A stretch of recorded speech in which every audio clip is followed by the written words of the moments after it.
Hello guys, मैं नाम Balkrishna Shrivastava and welcome to code with BK. So इस वीडियो में हम देखेंगे कि जावा में टर्नरी ऑपरेटर क्या होता है।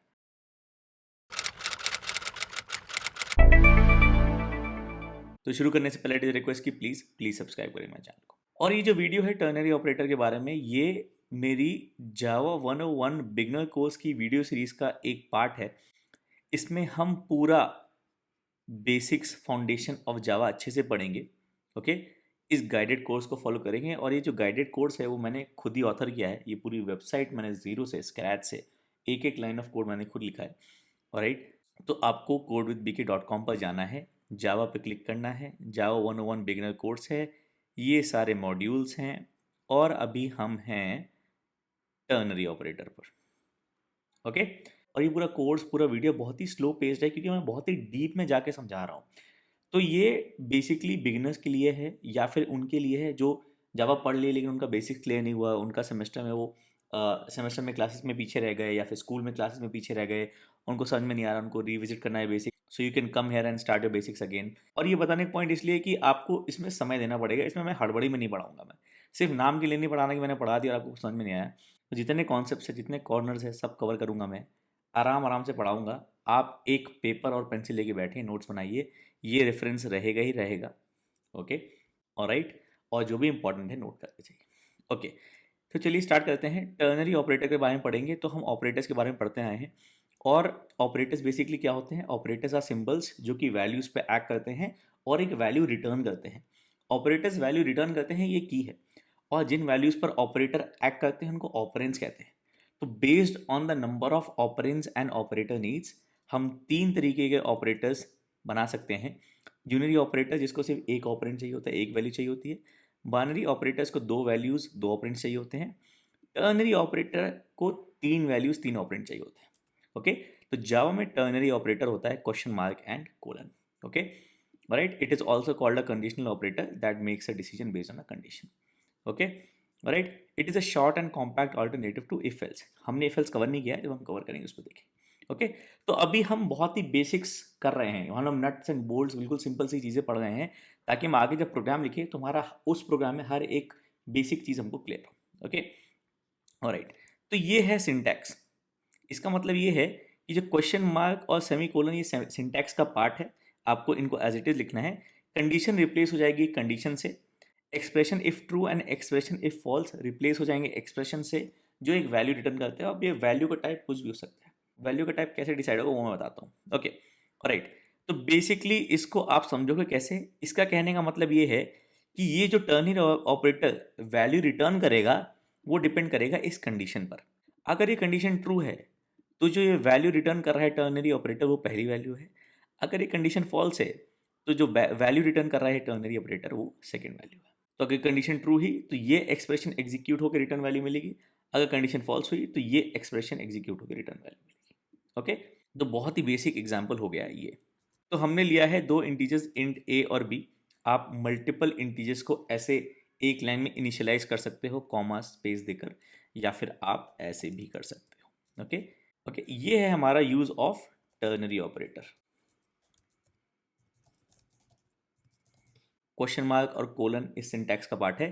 तो ये टर्नरी ऑपरेटर एक वैल्यू रिटर्न करेगा, जैसे मैं आपको समझाते आ रहा हूँ। ऑपरेटर्स वैल्यू रिटर्न करेंगे और जो भी ये वैल्यू रिटर्न करेगा वो लेफ्ट हैंड साइड में आ जाएगी, क्योंकि इक्वल टू क्या करता है, राइट हैंड साइड पे जो भी वैल्यू बन के आती है उसको लेफ्ट हैंड साइड में कॉपी कर देता है।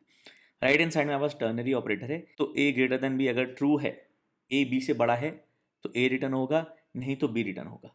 तो ये बेसिकली मैक्सिमम ऑफ ए और बी में से जो दोनों में से जो भी बड़ा है वो रिटर्न कर रहा है। तो 8 एंड बी 20 है तो मैक्स होगा 20। आप इसको ऐसे भी लेबल के साथ लिख सकते हो। ओके, ए ग्रेटर देन बी फॉल्स है क्योंकि 8 एंड बी 20 है। रिलेशनल ऑपरेटर है यूजिंग टू ऑपरेंड्स जिसका रिटर्न वैल्यू एक बूलियन टाइप होता है। तो इस क्वेश्चन मार्क का जो पहला ऑपरेंड होता है उसका टाइप बूलियन होना चाहिए क्योंकि वो कंडीशन है, या ट्रू या false. Okay, relational operators return करते हैं वैल्यू ट्रू या false. A greater than B है, नहीं, रिटर्न वैल्यू फॉल्स है। तो रिटर्न वैल्यू अगर फॉल्स है तो कोलन के बाद वाला पार्ट एग्जीक्यूट होगा, नहीं तो कोलन के पहले वाला। सो क्योंकि ये कंडीशन फॉल्स है, रिटर्न वैल्यू है बी, तो रिटर्न वैल्यू है 20, सो मैक्स है 20। अगर मैं इसको कर देता हूँ 100, अब मैक्स आएगा 100। A greater than B relational operator return कर रहा है ट्रू। क्योंकि ये कंडीशन ट्रू है, आपका रिटर्न वैल्यू हो गया ए, जो कि है 100 मैक्स, तो मैक्स हो गया 100। ओके, तो इसलिए इसको टर्नरी ऑपरेटर कहते हैं, क्योंकि ये इसके पास पहला ऑपरेंड ये रहा, दूसरा ऑपरेंड ये, तीसरा ऑपरेंड ये। ओके, अब हम एक एग्जांपल करेंगे जहां पर ये एक्सप्रेशंस इवैल्यूएट होकर रिटर्न करेंगे वैल्यू। ओके, तो एक सेपरेटर प्रिंट कर देते हैं। ओके, इंडियन टैक्स सेटअप का एक एग्जांपल लेते हैं। ओके, तो इसमें ये जो टैक्स ओड है वो टैक्स कैलकुलेट कर रहा है based upon the tax threshold and taxable income. Okay, तो पहला कंडीशन क्या है कि अगर टैक्सेबल इनकम जो है टैक्स थ्रेशोल्ड से ज़्यादा है तभी हमको टैक्स कैलकुलेट करना है, वरना नहीं कैलकुलेट करना, वरना टैक्स जीरो आएगा। तो अगर ये कंडीशन ट्रू है, जो पार्ट क्वेश्चन मार्क के पहले है, मैंने इनको डिफरेंट लाइंस में ले लिया है, क्योंकि मैंने आपको स्टार्टिंग में बताया था इस वीडियो सीरीज के स्टार्टिंग वीडियोज में कि white space is just to organise. Okay, right, आप इसको ऐसे करके ऐसे भी लिख सकते हो। ओके, ऑलराइट, तो बेसिकली अगर टैक्सेबल इनकम टैक्स थ्रेशोल्ड से ज़्यादा है, मतलब आप टैक्स ओ करते हो, तो उस टैक्स को कैलकुलेट करने के लिए क्या हम करेंगे, टैक्सेबल इनकम जो माइनस टैक्स थ्रेशोल्ड जो डिफरेंस आया उसका 15% प्लस 25,000 रुपये। ओके, तो एक्सप्रेशन 1 इवैल्यूएट हो रही है और जो वैल्यू हमको इवैल्यूएशन के बाद मिलेगी वो रिटर्न होगी टैक्स ओड। ओके, अगर टैक्सेबल इनकम थ्रेशोल्ड से कम है, अगर ये कंडीशन फॉल्स है, तो हमको सीधे सीधे रिटर्न करना है टैक्स जीरो। ओके, तो टैक्सेबल इनकम अभी हम कर देते हैं 50,000 रुपये, जो 7 लाख रुपीज़ से कम है। ओके, तो अभी हमारा टैक्स ओड रुपीज़ जीरो आएगा। ओके, क्योंकि ये कंडीशन फॉल्स है, हम सीधे चले गए सेकंड एक्सप्रेशन पर जो रिटर्न होती है जब कंडीशन फॉल्स होती है। अब इसको 9,50,000 करेंगे तो ये एक्सप्रेशन इवैल्यूएट होगी और जो भी वैल्यू बनेगी वो रिटर्न होगी लेफ्ट हैंड साइड पर। तो ये हो गया 2.5 लाख का 15% प्लस 25,000, देखिए कितना आता है, ये आता है 62,500। ओके, तो आप ऐसी बेसिक कैलकुलेशंस वाली चीज़ें एक टर्नरी ऑपरेटर में डाल सकते हो। अब एक और चीज़ जो क्रिटिकल है कि ये कौन सी टाइप ऑफ वैल्यू रिटर्न कर रहा है, क्योंकि हमने देखा कि रिलेशनल ऑपरेटर्स में रिटर्न वैल्यू का टाइप बुलियन है, या ट्रू या फॉल्स। सिमिलरली लॉजिकल ऑपरेटर्स में रिटर्न वैल्यू का टाइप बुलियन है, या ट्रू या फॉल्स। तो इस केस ऑफ टर्नरी ऑपरेटर में जो रिटर्न वैल्यू का टाइप है वो ये दो एक्सप्रेशंस डिसाइड करते हैं, क्योंकि ये दो वैल्यूज ही पॉसिबली रिटर्न हो सकती हैं based upon the condition. Okay, तो ये दोनों वैल्यूज डिसाइड करती है कि क्या रिटर्न वैल्यू होगी। इस एग्जाम्पल में मैक्स हमारा इंट है, ए और बी भी इंट है, इसलिए ये एक्सप्रेशन सही है, क्योंकि या ए रिटर्न होगा या बी रिटर्न होगा, दोनों इंटीजर है। राइट हैंड साइड इंटीजर है 4 बाइट्स, सेम टाइप हमारे पास लेफ्ट हैंड साइड पर है इंट, इसलिए इंट इंट में जाने में कोई दिक्कत नहीं।